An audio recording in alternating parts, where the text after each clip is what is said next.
പറയാനുള്ളത്, നമ്മൾ ദരിദ്രരാണോ? നമ്മൾ ഒരു നേരത്തെ ഭക്ഷണം കഴിക്കാൻ വകയില്ലാത്ത പട്ടിണി പാവമാണോ? നമ്മുടെ കയ്യിൽ ഒരു നയാ പൈസ ഇല്ലാത്തവരാണോ? സാമ്പത്തികമായ പ്രതിസന്ധിയിലാണോ നമ്മളുള്ളത്? എന്നാൽ ഏറ്റവും നല്ല മരുന്നല്ല പറയുകയാ. എന്താണെന്നറിയോ?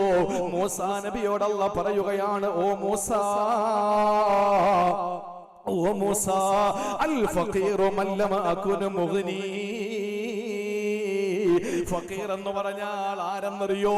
ഞാൻ സമ്പത്ത് കൊടുക്കാത്തവനാ, ഞാൻ കൊടുക്കാത്തവനാണ് ഫഖീർ. ഞാൻ ആർക്ക് കൊടുത്തില്ലയോ അവന് ഫഖീറാണ് എന്ന് പറഞ്ഞാ, മൂസ നബിയെ എന്റെ കയ്യിലുണ്ടല്ലോ, നിങ്ങളെ ഞാൻ സമ്പന്നനാക്കാ, അല്ല തരും. എന്റെ പ്രിയപ്പെട്ട പെങ്ങളെ, നമുക്കറിയുമല്ലോ, കറുത്ത വർഗക്കാരനായ നീഗ്രോ വിഭാഗത്തിൽപ്പെട്ട ഒരു പാവപ്പെട്ട സഹോദരൻ അങ്ങ് സോമാലിയയിൽ പട്ടിണി പാപമാണ്, വയറൊട്ടിയ എല്ലുന്തിയ കണ്ണ് കുഴിഞ്ഞ ഒരു പാവപ്പെട്ട എല്ലുന്തിയ സഹോദരനാണ്, കറുത്ത വർഗക്കാരനാണ്. പക്ഷേ നമസ്കാരത്തടമ്പുണ്ട്, ആ മനുഷ്യനെ തൊപ്പി വെച്ചിട്ടുണ്ട്, ആ മനുഷ്യനെ കുറ്റി താടിയുണ്ട്, ആ മനുഷ്യൻ കണ്ണങ്കാലിന് മുകളിലാണ് തുണി ഉടുത്തിരിക്കുന്നത്. ആ മനുഷ്യനൊരു 4 ചക്ര വാഹനം ഇങ്ങനെ തള്ളിക്കൊണ്ടുവരികയാണ്. സുബ്ഹാനല്ലാഹ്, അതിന്റെ തിരുനെറ്റിയിൽ എഴുതി വെച്ചിരിക്കുന്നത് എന്തെന്നറിയോ? ഈ വാഹനത്തിൽ ആകെ ഉള്ളത് 10 കിലോ നേന്ത്രപ്പഴമാണ്, ഒരു 10 കിലോ ഓറഞ്ചാണ്, ഒരു 10 കിലോ മുന്തിരിയാണ്. എന്ന് പറഞ്ഞാൽ കുറച്ച് സാധനങ്ങൾ വാങ്ങി വണ്ടിയിൽ വെച്ച് ആളുകൾ തെങ്ങിപ്പാർക്കുന്ന ഭാഗത്ത് കൊണ്ടുവന്ന് കച്ചവടം ചെയ്ത് തന്റെ ഭാര്യ മക്കൾക്ക് അന്നം കൊടുക്കുന്ന സോമാലിയിലെ കറുത്ത വർഗക്കാരനായ പട്ടിണി പേക്കോലമുണ്ടല്ലോ, ആ പാവപ്പെട്ട മനുഷ്യന്റെ വാഹനത്തിന്റെ തിരുനെറ്റിയിൽ എഴുതി വെച്ചിരിക്കുന്ന വാചകം എന്തെന്നറിയോ? ആ ഒരു വാചകം നമ്മുടെ ജീവിതത്തെ സ്വാധീനിക്കണ്ടേ? അതല്ലേ നമ്മളാക്കി മാറ്റുന്നത്. ആ വാചകം എന്താണെന്നറിയോ? കൈഫ ഖാഫുൽ ഫഖറ വ അന അബ്ദുൽ ഗനി. ഞാൻ എന്തിനാണ് ദാരിദ്ര്യത്തെ പേടിക്കുക? ഞാൻ എന്തിനാണ് ദാരിദ്ര്യത്തെ പേടിക്കുക? സമ്പന്നനായ റബ്ബിന്റെ അടിമയാണ് ഞാൻ. എന്റെ റബ്ബ് സമ്പന്നനാണ്, എന്റെ യജമാനൻ സമ്പന്നനാണ്. അതുകൊണ്ട് എനിക്കെന്തിനാ ദാരിദ്ര്യത്തെ പേടിക്കുക? ഞാൻ എന്തിനാണ് കഷ്ടപ്പാടുകളെ ഭയപ്പെടുന്നത്? ഇതല്ലേ മൂസ നബിയോട് അല്ലാഹ് പറഞ്ഞത്, അൽ ഫഖീറു മല്ലമ അകുന മുഗ്നി. ഞാൻ ആരെയാണോ സമ്പന്നനാക്കാത്തത് അവനാണ് ഫഖീർ. മൂസ നബിയെ,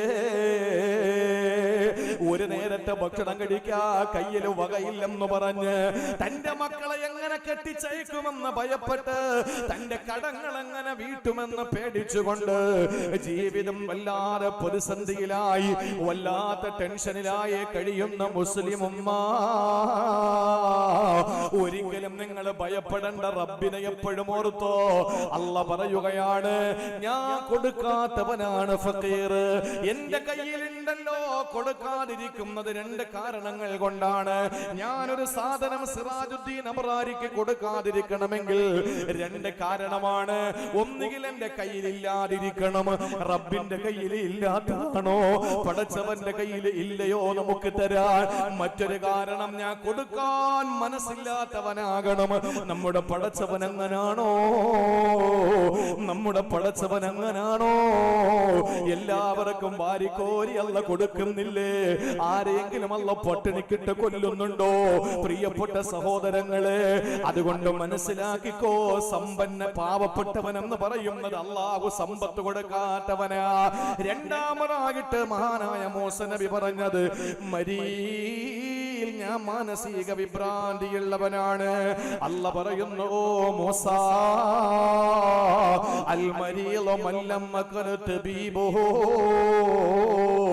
രോഗി എന്ന് പറയുന്നത് ഞാൻ ചികിത്സിക്കാത്തവനാ, ഞാൻ ചികിത്സ കൊടുക്കാത്തവനാണ്, ഞാൻ ചികിത്സിക്കാത്തവനാണ് രോഗി. സഹോദരങ്ങളെ, ഏത് രോഗം നമുക്ക് വന്നാലും നമുക്ക് രോഗം തരുന്നതാരാ? ഷാഫിയായ അല്ലാഹ്, കാഫിയായ അല്ലാഹ്, മുആഫിയായ അല്ലാഹ്. ഏത് രോഗം രോഗം വന്നാലും പ്രിയപ്പെട്ടവരെ പടച്ചവൻ നമുക്ക് തരുന്നതാണ്. അവൻ ഇഷ്ടപ്പെടുന്നവർക്ക് രോഗം കൊടുക്കൂ. ഏറ്റവും വലിയ പരീക്ഷണങ്ങൾ നേരിട്ടത് പ്രവാചകന്മാരാണ്. അവര് നിസ്കാരമില്ലാത്തത് കൊണ്ടല്ല. ഏറ്റവും വലിയ പരീക്ഷണം നേരിട്ടത് പ്രവാചകന്മാരാണ്. അവര് നിസ്കാരമില്ലാത്തത് കൊണ്ടല്ല. സഹോദരങ്ങളെ, ലോകത്ത് അതിനുശേഷം അല്ലാഹുവിന്റെ റസൂൽ പറഞ്ഞല്ലോ, ഈമാൻ കുറഞ്ഞു വരുന്നതനുസരിച്ച് ആ ഒരു പരീക്ഷണത്തിന്റെ കാഠിന്യവും കുറഞ്ഞു വരും. ഏറ്റവും വലിയ പരീക്ഷണം ഈ നാട്ടിൽ ഒരാൾക്കല്ല കൊടുത്താൽ ഈ നാട്ടിലെ ഏറ്റവും വലിയ ഈമാൻ അവനാണ് എന്ന് ലോകത്തിന്റെ നേതാവ്, എന്റെയും നിങ്ങളുടെയും ഖൽബിന്റെ രാജാവ്, മഹാനായ റൂഹി ഫിദാ നബി മുഹമ്മദ് മുസ്തഫ സല്ലല്ലാഹു അലൈഹി വസല്ലമ തങ്ങൾ പഠിപ്പിക്കുകയാണ്.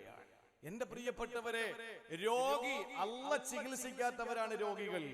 നമ്മുടെ രോഗം മാറ്റിത്തരാൻ അല്ല ഉണ്ട്. എന്ത് വന്നാലും പറഞ്ഞോ റബ്ബിനോട്, പടച്ചവനെ രോഗം വെച്ചത് നീയാണ്, രോഗം മാറ്റേണ്ടത് നീയാണ്. വരുന്നുണ്ട് ആ വിഷയങ്ങൾ. അള്ളാഹു മനസ്സിലാക്കാനുള്ള തൗഫീക്ക് തരട്ടെ. അല്ലാഹയെ മറന്നുകൊണ്ട് നമുക്കൊന്നും വേണ്ട. പടച്ചവനെ മറന്നുകൊണ്ടൊന്നും വേണ്ട. ദുനിയാവിന്റെ ഒരു സൗകര്യങ്ങളും നമുക്ക് വേണ്ട. ഏത് സമയത്തും നമ്മുടെ മനസ്സിൽ നമ്മുടെ റബ്ബ്, നമ്മുടെ പടച്ചവൻ. വീണ്ടും മൂസാ നബി അലൈഹിസ്സലാം പറഞ്ഞു, അല്ലാഹുവേ ഞാൻ വിശക്കുന്നവനാണ്, ഞാൻ വിശക്കുന്നവനാണ്. ആ സമയത്ത് അല്ലാഹ് പറഞ്ഞു, യാ മൂസാ അൽ ജാഇഉ മൻ ലം അകുൻ മുത്ഇമുഹു, ഞാൻ കഴിക്കാൻ കൊടുക്കാത്തവനാണ് വിശക്കുന്നവൻ മൂസാ നബിയേ. ഞാൻ തിന്നാൻ ആർക്ക് കൊടുത്തില്ലയോ അവൻ വിശക്കുന്നവനാണ്. വിശപ്പ് എന്താന്ന് അറിഞ്ഞില്ലേ? കഴിഞ്ഞ 365 ദിവസം കൊണ്ട്, കഴിഞ്ഞ ഒരു വർഷം ഇവിടെയൊക്കെ എങ്ങനെയാണെന്ന് അറിയില്ല, ഞങ്ങളൊക്കെ നാടുകളിൽ കോടി രൂപയുടെ ആസ്തിയുള്ള വലിയ വലിയ മുതലാളിമാരും ചക്കക്കുരു കൊണ്ടുള്ള മീൻകറി അല്ല കറി, ചക്കക്കുരു കൊണ്ടുള്ള കറി എല്ലാം ചക്കക്കുരു കൊണ്ടായിരുന്നു അല്ലേ? ലോകത്തെല്ലായിടത്തും അങ്ങനെ തന്നെ.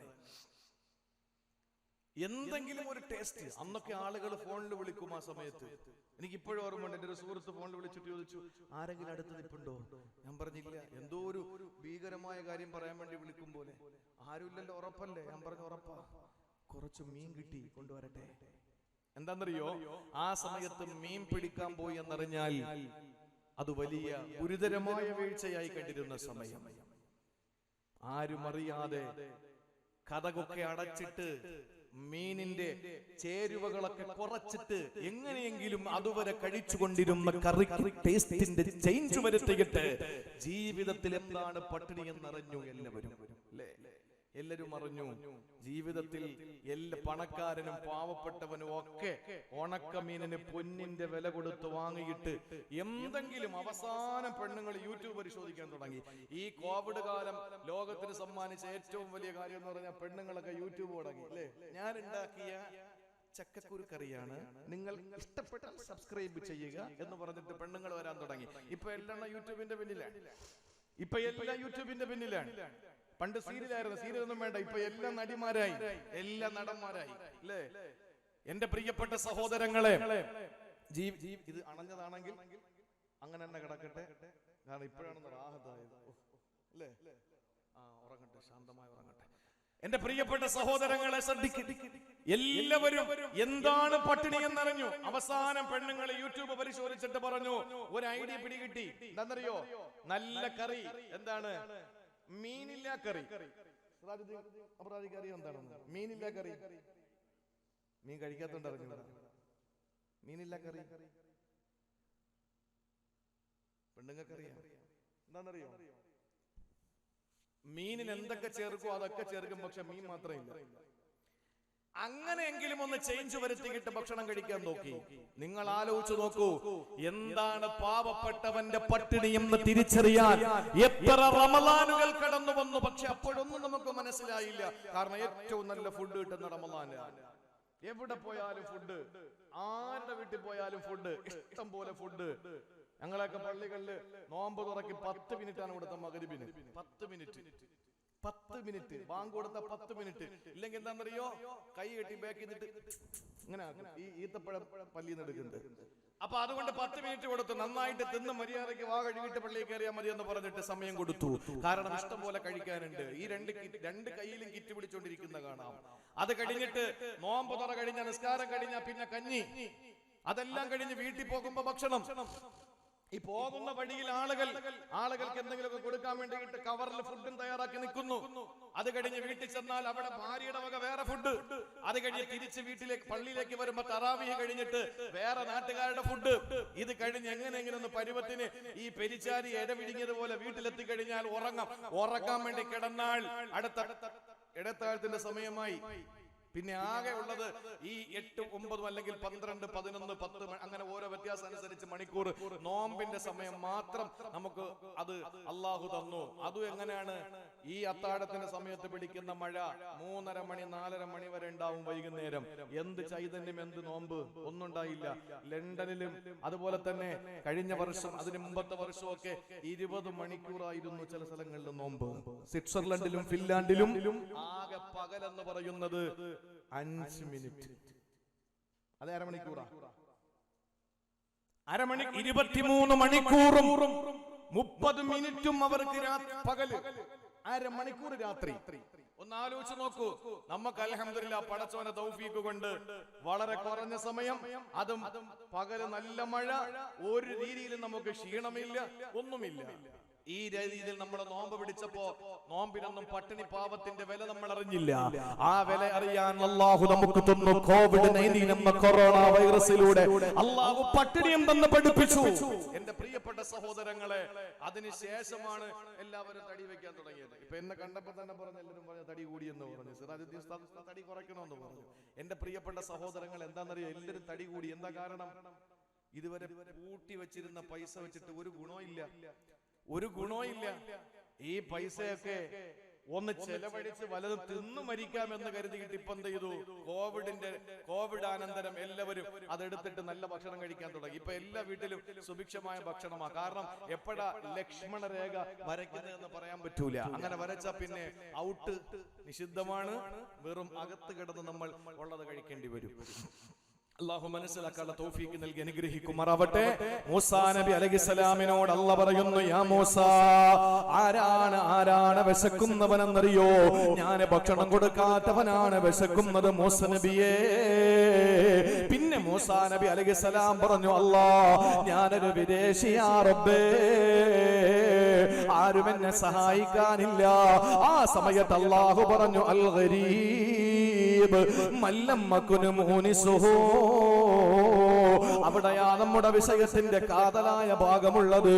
ആരാണ് വിദേശി എന്നറിയോ? മല്ലം മകുൻ മൂനിസുഹു. ഞാൻ ആർക്കാണോ നേരം പോക്കാകാത്തത്, ആരുടെ മനസ്സിലാണോ ഞാൻ ചിന്തയായി മാറാത്തത്, അവനാണ് മൂസാ നബിയെ വിദേശി. എവിടെ പോയാലും നമുക്ക് ആരാവുള്ളത്? ഐനമാക്കും തനി, എവിടെ പോയാലും അല്ലാഹു നിന്നോടൊപ്പം ഉണ്ടെന്ന് ഖുർആനിൽ അല്ലാഹു പറയുമ്പോൾ നമ്മൾ എവിടെയാണ് വിദേശി?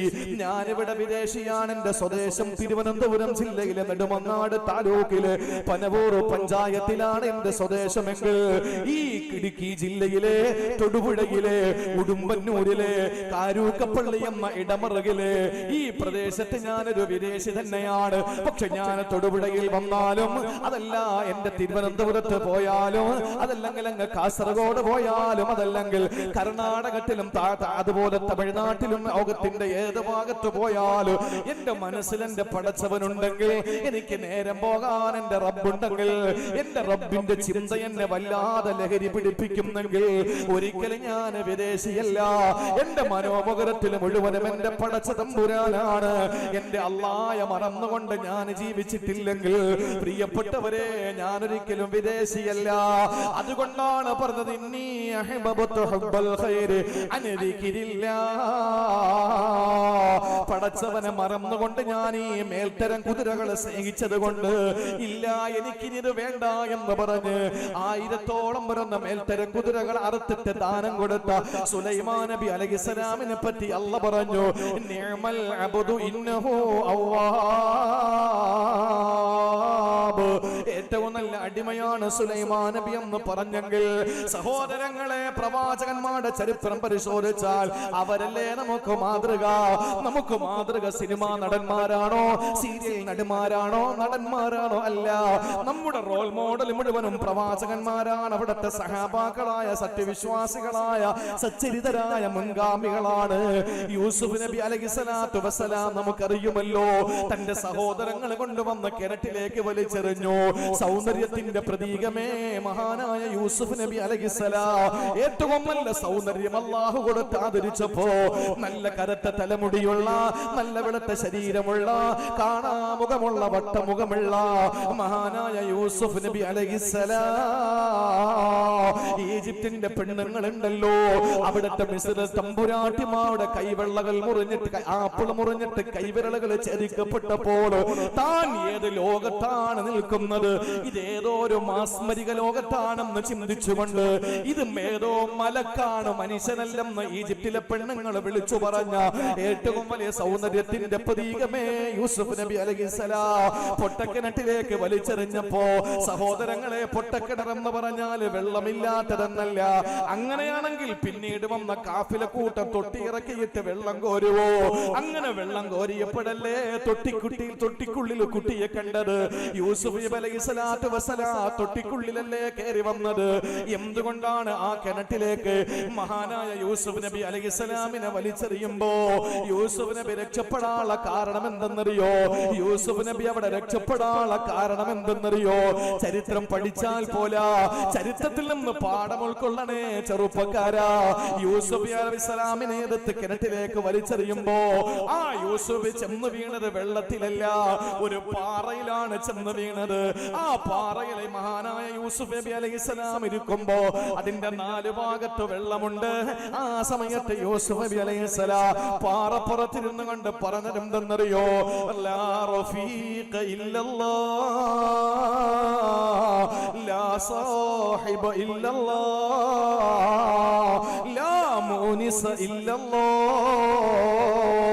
എനിക്ക് എന്റെ കൂട്ടുകാരനായ എന്റെ പടച്ചോനെ ഉള്ളൂ, എന്റെ കൂട്ടുകാരനായി സാഹിബായി അള്ളയെ ഉള്ളൂ. നേരം പോകാൻ എന്റെ പടച്ചവനെ ഉള്ളൂ, എന്റെ സമയം പോകാൻ എനിക്ക് എന്റെ ടൈം പാസിന് എന്റെ പടച്ചവനെ ഉള്ളൂ. മഹാനായ യൂസുഫ് നബി അലൈഹിസ്സലാം ആ കിണറ്റിന്റെ പാറപ്പുറത്തിരുന്നു കൊണ്ട് വിളിച്ചു പറഞ്ഞപ്പോ അല്ലാഹു അത്ഭുതകരമായി ഏതോ യാപ്രസംഗത്തെ അയക്കുകയാ. ആ യാപ്രസംഗം വെള്ളത്ത് വരാൻ വേണ്ടിയിട്ട് കിണറ്റിലേക്ക് തൊട്ടിയിറക്കുമ്പോൾ ആ തൊട്ടിയിൽ പേറിയിട്ട് നേരെ പുറത്തേക്ക് വന്ന യൂസുഫ് നബിയെ അവിടത്തെ അടിമച്ചന്തയിലെ വിൽപ്പന ചരക്കായി കൊണ്ടുവെക്കപ്പെട്ട് അവിടുന്ന് അസീസ് രാജാവ്, അസീസ് എന്ന് പറയുന്ന മന്ത്രി കൊട്ടാരത്തിലേക്ക് കൊണ്ടുപോയി.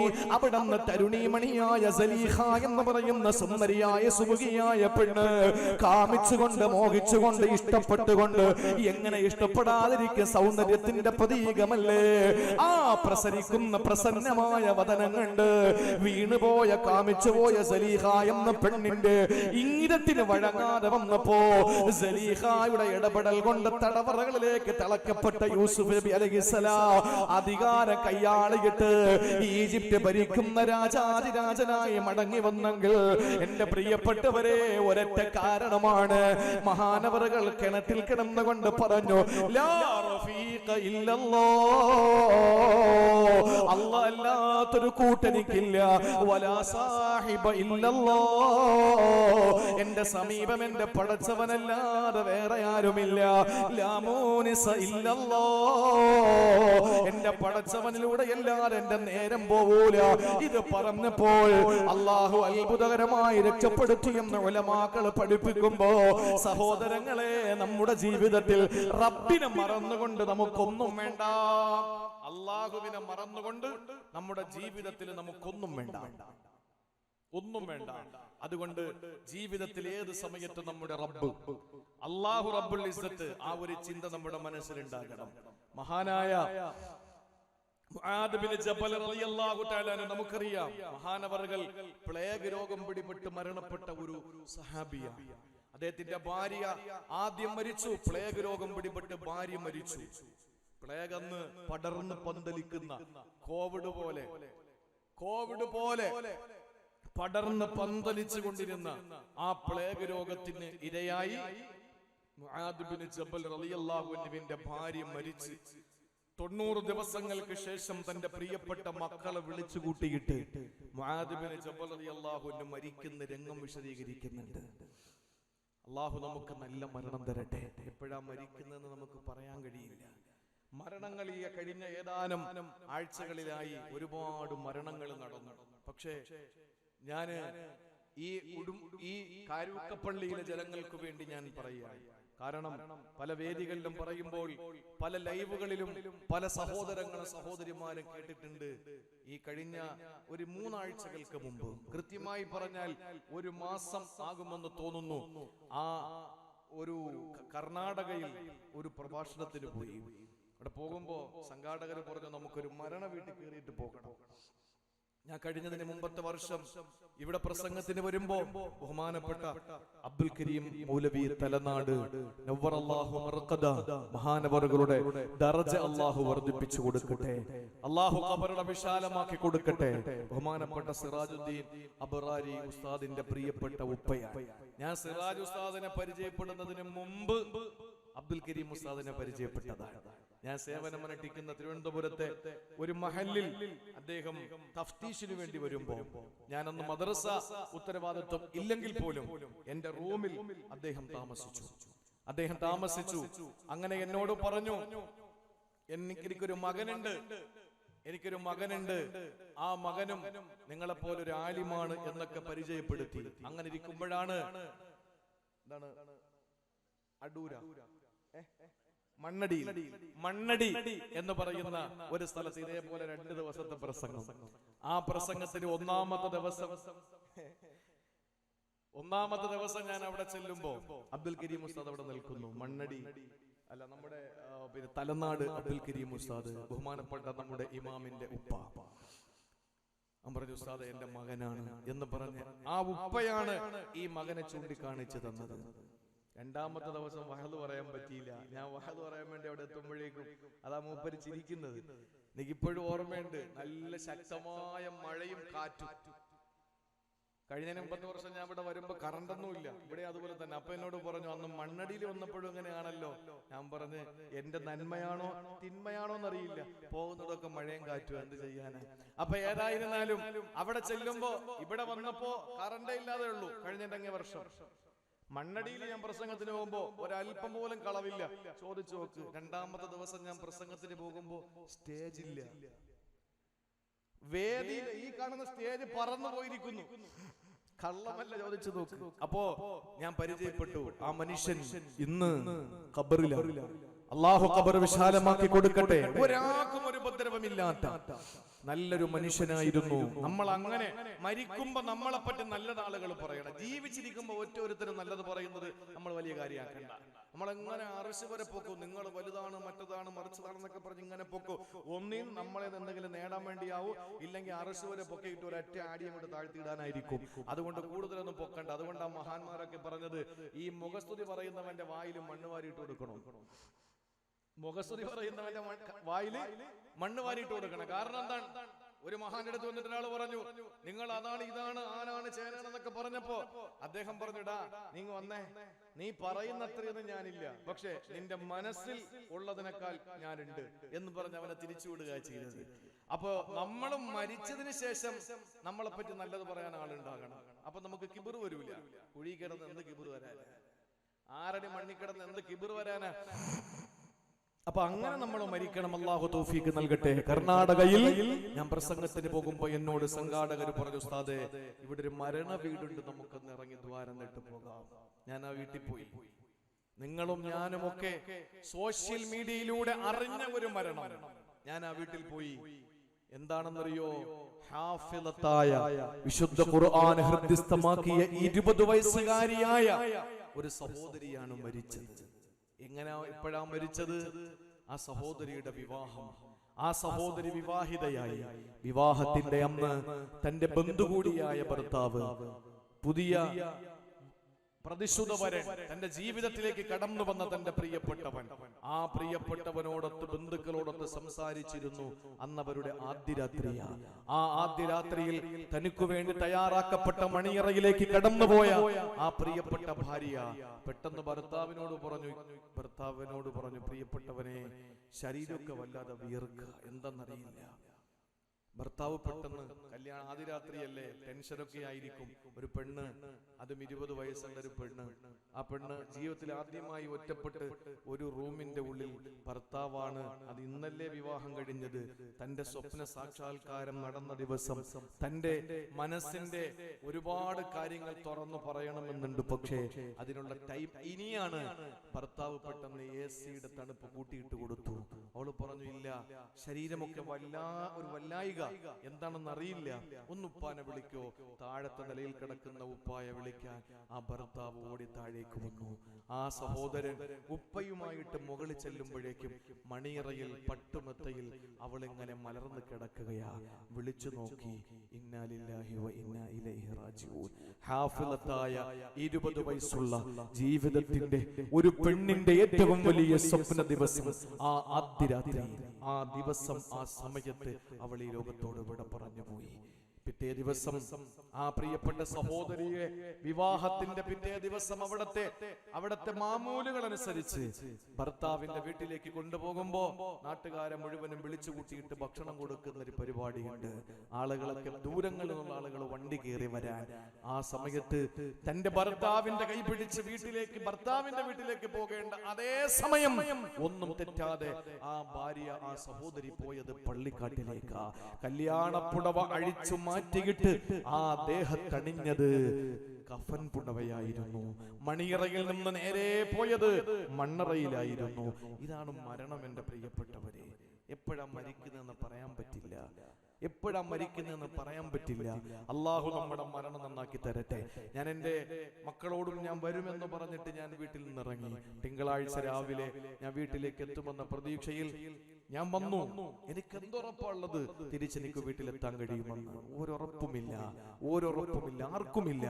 എന്തിന് തിങ്കളാഴ്ചയാക്കണം? ഈ പ്രസംഗം എനിക്ക് അവസാനിപ്പിക്കാൻ കഴിയുമെന്നോ, തിരികെ നിങ്ങൾക്ക് വീട്ടിൽ പോകാൻ കഴിയുമെന്നോ ഒരു ഗ്യാരണ്ടി ഇല്ലാത്തൊരു, വാറണ്ടി ഇല്ലാത്തൊരു വിഭാഗം അത് നമ്മൾ മനുഷ്യരാണ്. അതുകൊണ്ട് പ്രിയപ്പെട്ടവരെ, നമ്മുടെ മരണം നന്നാക്കാൻ, അതാ ഞാൻ പറഞ്ഞത്, നമ്മുടെ വീണ്ടെടുപ്പ് അത്യാവശ്യമാണ്. അതാണ് നമ്മുടെ ക്യാപ്ഷനും. അതുകൊണ്ട് നന്ദിയുള്ളവരായി നമ്മൾ മാറണം. അല്ലാഹു തൗഫീഖ് നൽകി അനുഗ്രഹിക്കുമാറാവട്ടെ. മഹാനായ മുആദ് ഇബ്നു ജബൽ റളിയല്ലാഹു അൻഹു സക്കറാത്തിന്റെ ഹാലിലാണ്. രോഗം മൂർച്ഛിച്ചു. പ്ലേഗ് രോഗം വന്നിട്ട് ശരീരം വ്രണം വന്നു. ആ സമയത്ത് മുആദ് റളിയല്ലാഹു തആല തന്റെ മകനെ വിളിക്കുകയാണ്, പൊന്നുമോനെ, സുബഹിയായോ ഒന്ന് നോക്കുമോ? മകൻ പെട്ടെന്ന് വെളിയിലേക്ക് നോക്കിയിട്ട് പറഞ്ഞു, ഇല്ലുപ്പാ, സുബഹിയായില്ല. വാപ്പ എഴുന്നേൽക്കുകയാണ്. പ്ലേഗ് രോഗം പിടിപെട്ട് വല്ലാതെ സക്കറാത്തിലാണ് ഉപ്പ. എഴുന്നേറ്റുകൊണ്ട് ഉപ്പ പറയുന്നു, അല്ലാഹുമ്മ ഇന്നക തുബാരികു ഫിൽ ഖലീൽ. അല്ലാഹുവേ, കുറഞ്ഞതിൽ ബറക്കത്ത് കൊടുക്കുന്ന അല്ലാഹ്, ചെറുതിനെ പെരുപ്പിക്കുന്ന അല്ലാഹ്, അല്ലാഹുമ്മ ബാരിക് ഫീ ഹാദൽ ജുർഹ്. അല്ലാഹുവേ, പ്ലേഗ് രോഗം പിടിപെട്ടു എന്റെ ശരീരത്തിൽ വന്ന ചെറിയ ചെറിയ വ്രണങ്ങളെ നീ ഒന്ന് വലുതാക്കി തരുമോ അല്ലാഹ്? പടച്ചവനെ, എന്റെ രോഗമൊന്ന് കഠിനമാക്കി തരുമോ റബ്ബേ? ആ മഹാനായ മുആദ് ഇബ്നു ജബൽ റളിയല്ലാഹു അൻഹു ദുആ കേട്ടപ്പോ പൊന്നുമോൻ വന്നിട്ട് ചോദിച്ചു, വാപ്പാ, നിങ്ങൾ മരിക്കാൻ വേണ്ടിയാണോ ദുആ ചെയ്യുന്നത്? ആ സമയത്ത് വാപ്പ പറഞ്ഞു, പൊന്നുമോനെ, ജീവിതം മടുത്തു. ഈ ജീവിതം മടുത്തു മോനെ. ഈ രോഗം വന്നതുകൊണ്ട് മടുത്തതല്ല. ഈ രോഗത്തെ ഞാൻ ജീവിച്ചിരുന്നത് എന്തിനെന്നറിയോടാ നിനക്ക്? ഞാൻ ജീവിച്ചിരുന്നത് എന്തിനാണ്?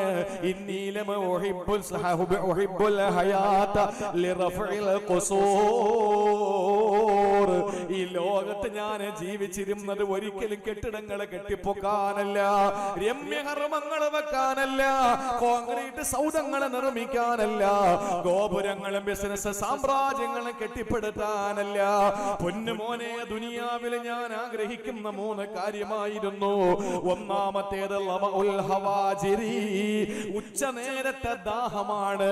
നട്ടുച്ച നേരത്ത് സൂര്യൻ അതിന്റെ താപം വിസർജിച്ചു കൊണ്ടിരിക്കുമ്പോ ശരീരം അതിനെ വല്ലാതെ ഉഷ്ണം വന്നിട്ട് വിയർത്തൊലിക്കുമ്പോ തൊണ്ട നനയ്ക്കാൻ, ചുണ്ടം നനയ്ക്കാൻ എന്റെ ശരീരം ആഗ്രഹിക്കുമ്പോ ഒരു തുള്ളി വെള്ളം എന്റെ വായിലൊന്ന് കിട്ടിയെങ്കിലും ഞാൻ കൊതിക്കുമ്പോൾ ആ സമയത്ത് വെള്ളം കൊടുക്കാതെ നോമ്പുകാരനായി കഴിയലാണ് പൊന്നുമോനെ ഞാൻ ആഗ്രഹിച്ചത് ദുനിയാവില്.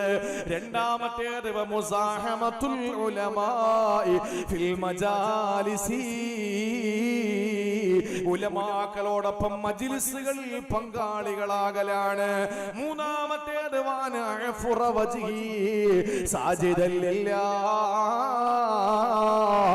അല്ലാഹുവിന് വേണ്ടി സുജൂദിൽ വീണ് എന്റെ നെറ്റിട്ടടം മണ്ണോട് ചേരാനാണ് ഞാൻ കൊതിച്ചത് പൊന്നുമോനെ.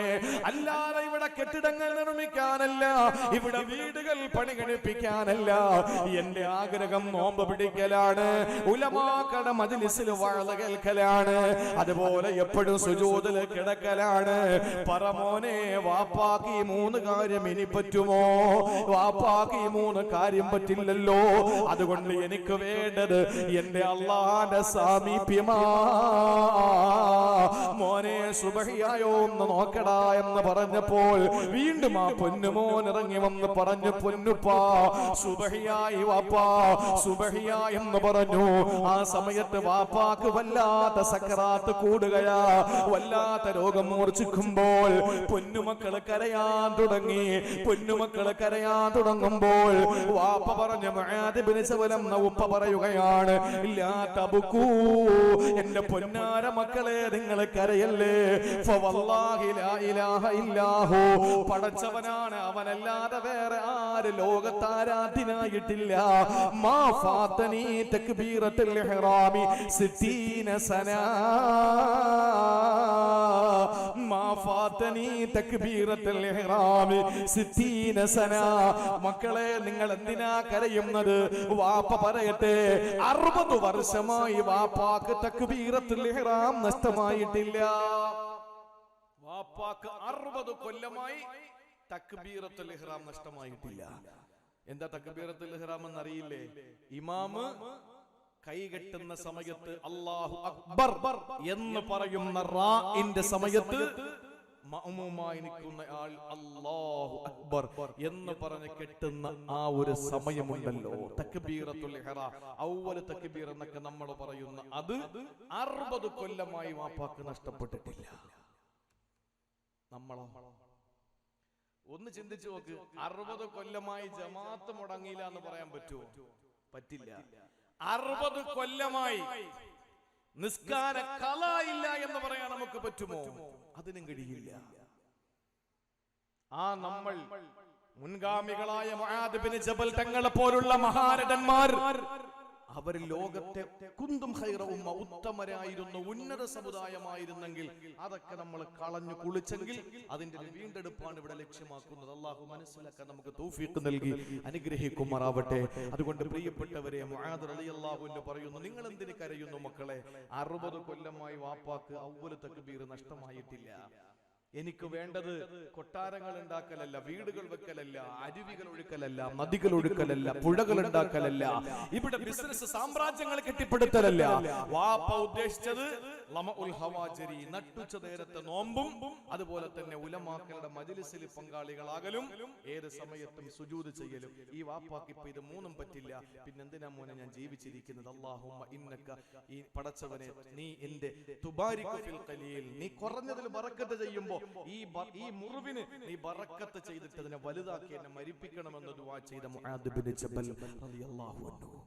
ജീവിതത്തിൽ അല്ലാഹുവിനെ മറന്നിട്ട് ഒരു നിമിഷം ഇനി ജീവിക്കണ്ട എന്ന് പറഞ്ഞ ഏറ്റവും ഉദാത്തനായ ഉത്കൃഷ്ടനായ ഒരു മനുഷ്യൻ. അല്ലാഹു മനസ്സിലാക്കാൻ നമുക്ക് തൗഫീഖ് നൽകി അനുഗ്രഹിക്കുമാറാവട്ടെ. ഇദ്രീസ് നബി അലൈഹിസ്സലാം ഒരുപാട് ചരിത്രങ്ങൾ പറയാനുണ്ട്. നമുക്കിനി ആകെ അരമണിക്കൂർ മാത്രം സമയം, 1.5 മണിക്കൂർ കഴിഞ്ഞു.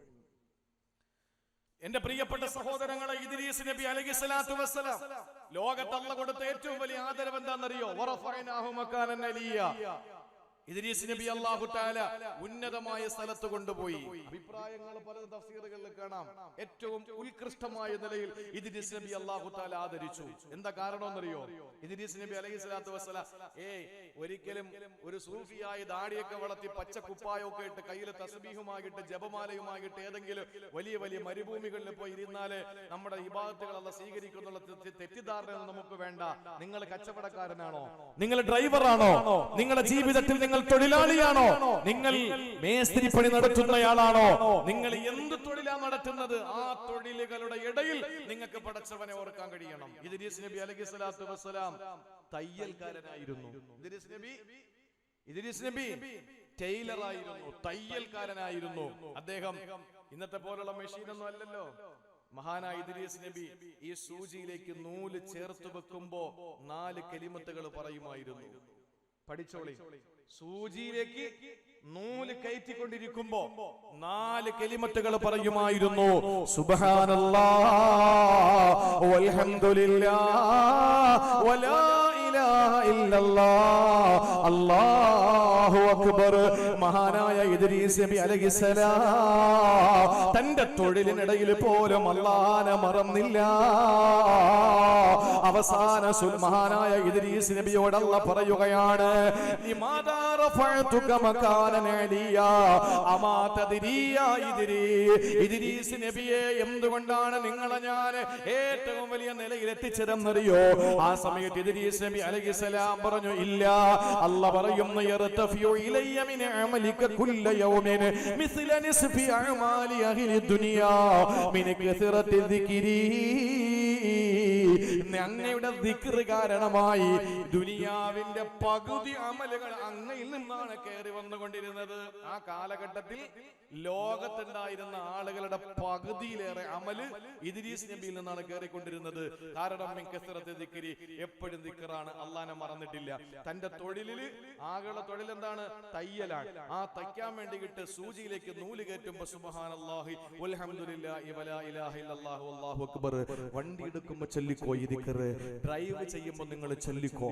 അതുപോലെ തന്നെ മൺവെട്ടി എടുക്കുമ്പോ, മൺകോരി എടുക്കുമ്പോ, അല്ലെങ്കിൽ നിങ്ങളുടെ ഏത് തൊഴിലാണോ എന്റെ സഹോദരിമാരെ, നിങ്ങളുടെ വീടുകളിൽ അടുക്കളയിൽ നിങ്ങൾ പാകം ചെയ്യുമ്പോ, നിങ്ങളുടെ എന്താണോ തൊഴില്, ആ തൊഴിലുകൾ നിങ്ങൾ ചെയ്യുന്ന സമയത്തൊക്കെയും മറക്കാതെ ഈ ദിക്ർ നിങ്ങൾ പതിവാക്കിക്കോ.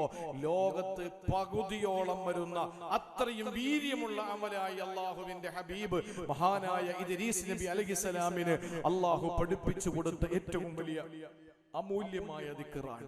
അല്ലാഹു മനസ്സിലാക്കാനും ഉൾക്കൊള്ളാനും അല്ലാഹു തൗഫീഖ് നൽകി അനുഗ്രഹിക്കുമാറാവട്ടെ. ഇനി രണ്ടാമതൊരാളെ കൂടി അല്ലാഹു ഏറ്റവും നല്ല അടിമയെന്ന് പറഞ്ഞു.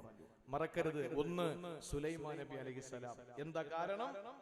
അല്ലാഹുവിന്റെ ഓർമ്മ, ആ ഒരു ദിക്ർ, സ്മരണ, അതിനെ തൊട്ട് തന്റെ ജീവിതത്തെ സൗഭാഗ്യങ്ങൾ മറപ്പിച്ചു കളഞ്ഞപ്പോൾ ആ സെക്കൻഡിൽ അല്ലാഹുവിനെ ഓർത്തുകൊണ്ട് സകലതും വേണ്ട എന്ന് വെച്ചിട്ട് അത് മുഴുവനും അല്ലാഹുവിന്റെ ദീനിനെ സമർപ്പിക്കാനുള്ള മനസ്സ്, സന്മനസ്സ് കാണിച്ചു.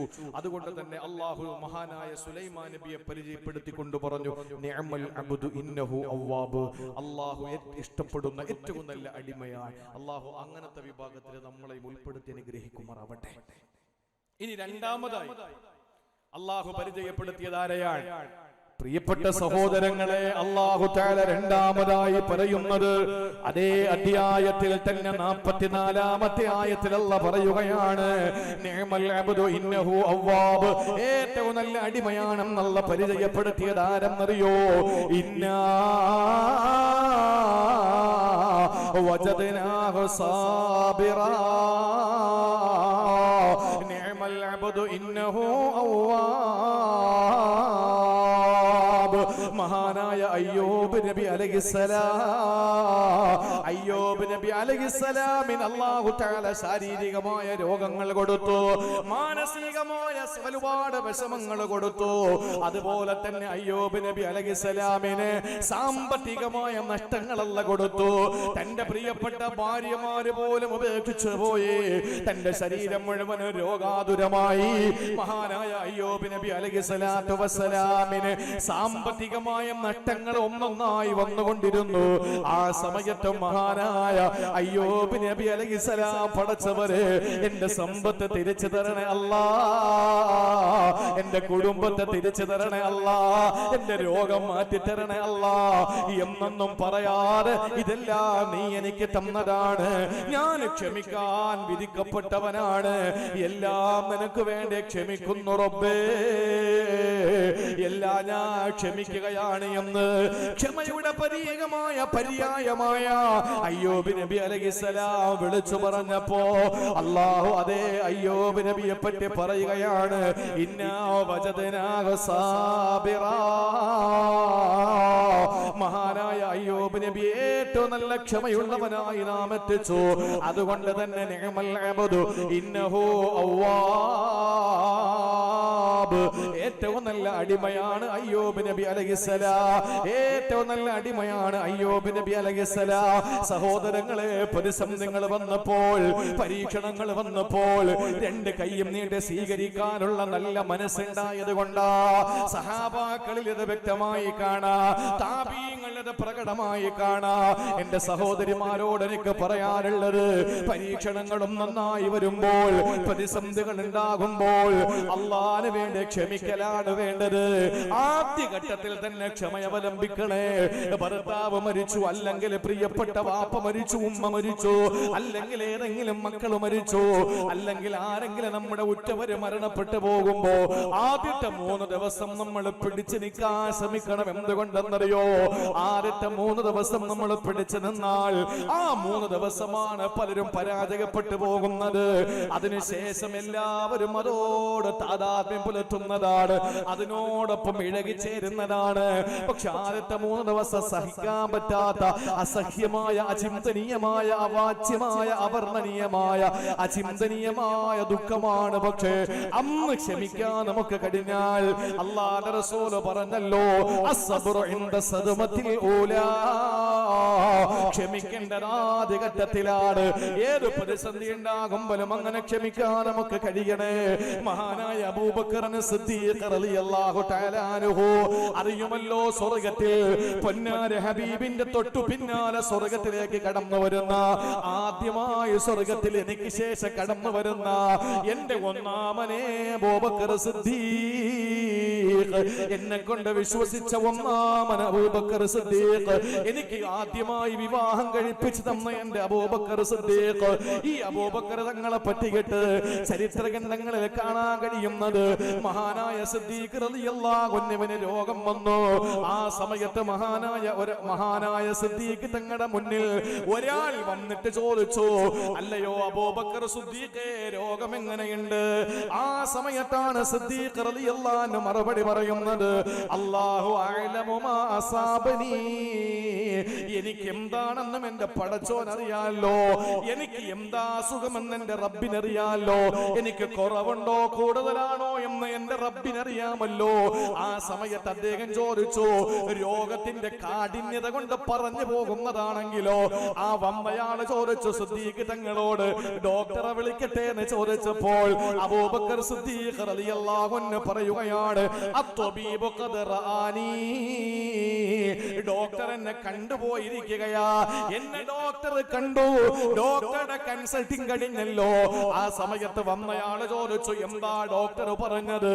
ആ സമയത്ത് അബൂബക്കർ സിദ്ദീഖ് തങ്ങൾ പറയുകയാണ്, ഇന്നി ഫഅലുൽ ലിമാ ഉരീദ്, ഡോക്ടർ എന്നോട് പറഞ്ഞു, ഇന്നി ഫഅലുൽ ലിമാ ഉരീദ്, ഞാൻ ഉദ്ദേശിച്ചതൊക്കെ ചെയ്യുമെന്ന് ആ ഡോക്ടർ എന്നോട് പറഞ്ഞെന്ന് മഹാനായ അബൂബക്കർ സിദ്ദീഖ് റളിയല്ലാഹു അൻഹു പറയാ. രോഗം പിടിപെട്ട് കിടക്കുമ്പോൾ ഒരാളെ കാണാൻ വേണ്ടി വന്നു, അസുഖം എങ്ങനെയുണ്ട്? അല്ലാഹു അഅലമു മാ സബരി, എനിക്ക് എന്താണുള്ളത് എന്റെ പടച്ചോൻ അറിയാം. അപ്പോ രോഗത്തിന്റെ വേദന കൊണ്ടാണ് ഇങ്ങനെ പറയുന്നതെങ്കിലോ? ആ മനുഷ്യൻ ചോദിച്ചു, എന്നാ ഞാൻ ഡോക്ടറെ വിളിക്കട്ടെ, വൈദ്യനെ വിളിക്കട്ടെ? ആ സമയത്ത് സിദ്ദീഖ് റളിയല്ലാഹു അൻഹു പറയുന്നു, തുബീബു ഖദ് റആനി, കൺസൾട്ടിംഗ് കഴിഞ്ഞല്ലോ, ഞാൻ ഡോക്ടറെ കണ്ടു, എന്നെ ഡോക്ടർ കണ്ടല്ലോ. അപ്പൊ ചോദിച്ചു, ഡോക്ടർ എന്താ പറഞ്ഞത്? ഇനി ഫഅലു ലിമാ ഉരീദ്, ഞാൻ ഉദ്ദേശിക്കുന്നത് നടപ്പിലാക്കും.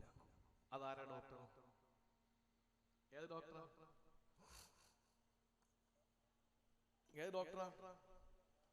അല്ലാഹു അള്ളാഹു പറഞ്ഞു അത്രേ, ഇന്നി ഫഅാലുൻ ലിമാ ഉരീദ്, ഞാൻ എന്താണോ ഉദ്ദേശിക്കുന്നത് അത് ഞാൻ ചെയ്യും എന്ന് എന്റെ ഡോക്ടർ എന്നോട് പറഞ്ഞു എന്ന് അബൂബക്കർ സിദ്ദീഖ് റളിയല്ലാഹു തആല അൻഹു വന്ന ആളുകളോട് പറഞ്ഞത് ആശുപത്രി പോകണ്ടെന്നോ ചികിത്സിക്കണ്ടെന്നോ ഡോക്ടറെ കാണണ്ടെന്നോ എന്ന അർത്ഥത്തിലല്ല, മറിച്ച് എന്റെ റബ്ബ് തരുന്നത് ഞാൻ ക്ഷമയോടെ രണ്ട് കൈയും നീട്ടി സ്വീകരിക്കുന്നു എന്ന സന്ദേശമാണ്.